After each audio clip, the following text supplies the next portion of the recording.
الحمدللہ رب العالمین والصلاة والسلام علی سید الانبیاء والمرسلین وعلی آلہ واصحابہ اجمعین۔ میں مولوی صدیق اکبر یوٹیوب چینل اسرا ٹی وی سے۔ اگر خدمت اقدس میں حاضری کے علاوہ کوئی اور مقصود ہوتا تو ظاہر ہے کہ جب جسونت سنگھ اور اس کا لشکر شکست فاش کھا کر بدحواس بھاگ رہا تھا تو تعاقب کر کے ان کو قتل کر دیا جاتا، ورنہ کم از کم قید کر لیا جاتا، مگر یہاں صرف راستہ حاصل کرنا مقصود تھا۔ اب شہزادہ دارا شکوہ بذات خود دھول پور تشریف لاتے ہیں۔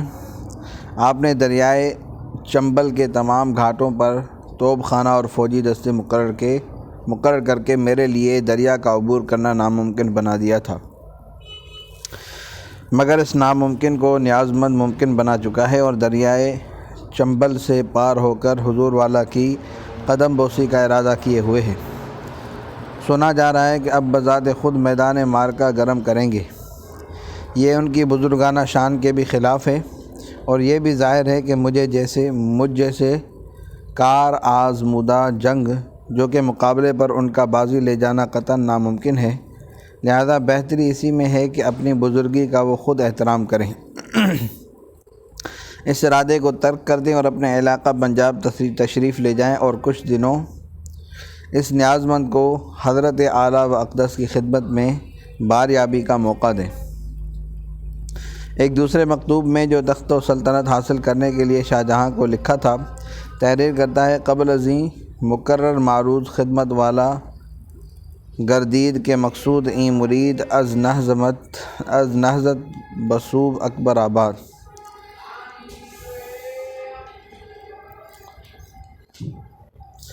یہ تھے جنگ برادران کے وجوہات، یہ تھا عالمگیر اور یہ تھا مدعی فنا و بقا دارا شکوہ کا تصوف اور اس کا زہد و تقوی اور عشق مولا، جو میاں میر کو باری تعالیٰ کہا کرتا تھا معاذ اللہ، اور اسلام مجازی کو چھوڑ کر کفر اختیار کر چکا تھا، اور نماز روزے کو ظاہر پرستوں کے حوالے کر کے اسلام و کفر کی قیود سے آزاد ہو چکا تھا، اور جس کے نزدیک جوگیوں اور دانش مندان ہند کی بات بھی ایسی ہی صحیح تھی جیسے محمد رسول اللہ صلی اللہ علیہ وسلم کے ارشادات معاذ اللہ۔ بہرحال دارا شکوہ نے 7 رمضان 1068 ہجری کو پورے اہتمام کے ساتھ عالمگیر کے مقابلے کے لیے لشکر آراستہ کیے، مگر شام ہونے سے پہلے بدحواس ہو کر میدان سے بھاگنا پڑا۔ غروب آفتاب کے بعد آگرہ پہنچا۔ شاہ جہان کے پاس جاتے ہوئے اس کو شرم آئی، کیونکہ وہ اس کو پہلے ہی عالمگیر کے مقابلے سے منع کر چکا تھا، لہذا بیوی بچوں اور مقبوضہ جواہرات کے صندوق کو لے کر آخر شب میں دہلی روانہ ہو گیا۔ اس کے بعد پنجاب، گجرات وغیرہ میں قیام کر کے 1 سال تک عالمگیر کو شکست دینے کی سعی حاصل کرتا رہا۔ بالآخر 69 شوال ہجری میں گرفتار ہوا، وسط ذی الحجہ میں دہلی لایا گیا۔ ذی الحجہ 1059 ہجری کے آخری دن اس کو تختہ دار کا آویزہ بنا دیا گیا۔ بیان کیا جاتا ہے کہ جب دارا شکوہ مقید کر کے دہلی لایا گیا تو اس نے عالمگیر کو لکھا: بھائی صاحب، من بادشاہ من، خیال بادشاہ اصلاً در دل نمائندہ۔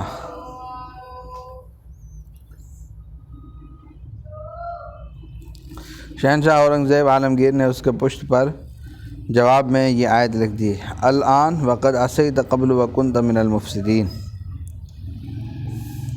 ایک سوال اور اس کا جواب۔ اعتراض کیا جاتا ہے کہ بالکل ممکن تھا کہ دارا کو کسی محفوظ مقام پر نظر بند رکھا جاتا اور عالمگیر اس کے خون سے ہاتھ رنگی نہ کرتا۔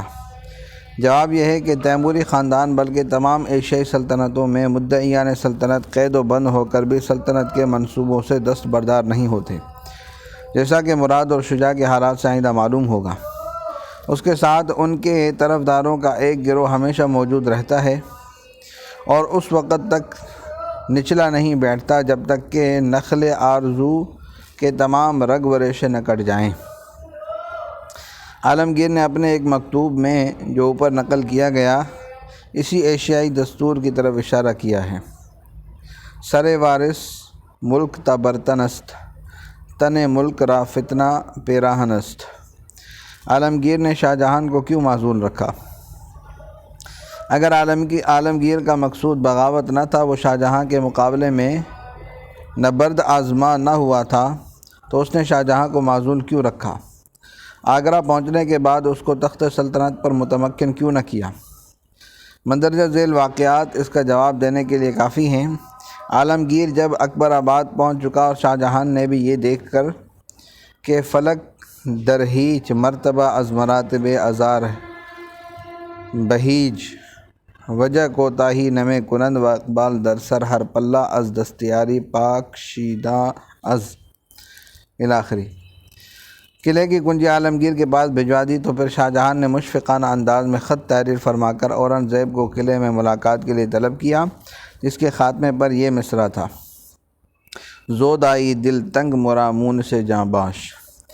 عالمگیر کے شرکاء کار اور فداکار رفقا اب بھی قلعے میں جا کر ملاقات کرنے کو مصلحت کے خلاف سمجھتے تھے، لیکن عالمگیر نے تن بتقدیر شاہ جہان کی خدمت میں حاضری کا ارادہ کر ہی لیا، مگر جب وہ باب قلعہ کے پاس پہنچا تو شائستہ خان امیر الامراء اور شیخ میر نے پھر لجاجت کے ساتھ اس ارادے سے باز رہنے کی درخواست کی۔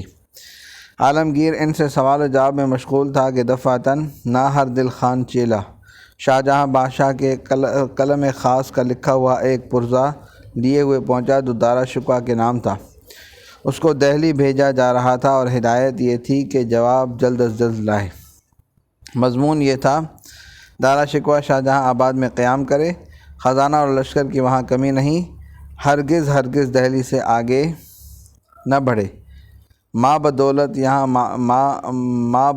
یہاں معاملہ ختم کیے دیتے ہیں۔ معلوم ہوا کہ خواجہ سراؤں ترکی اور حبشی لونڈی اور غلاموں کو جو شاہی ایوانوں کی خدمت کے لیے قلعے میں موجود تھیں مسلح کر دیا تھا کہ جیسے موقع ملے ایک دم عالمگیر پر حملہ کر کے معاملہ ختم کر دیا جائے۔ عالمگیر نے جب اپنی آنکھوں سے مشاہدہ کر لیا وہ واپس آ گیا، مگر یہ اس کا ظرف تھا کہ اس نے درجہ ابوت اور پدری کا خیال کرتے ہوئے اس کا تذکرہ تک بھی مناسب نہ سمجھا اور صرف ملاقات کے ارادے کو ملتوی کر دیا۔ جب دہلی میں دارا نے شکست کھائی اور پنجاب کی طرف بھاگا تو مہابت خان صوبہ دار کابل کے نام شاہ جہاں کا خط پہنچا۔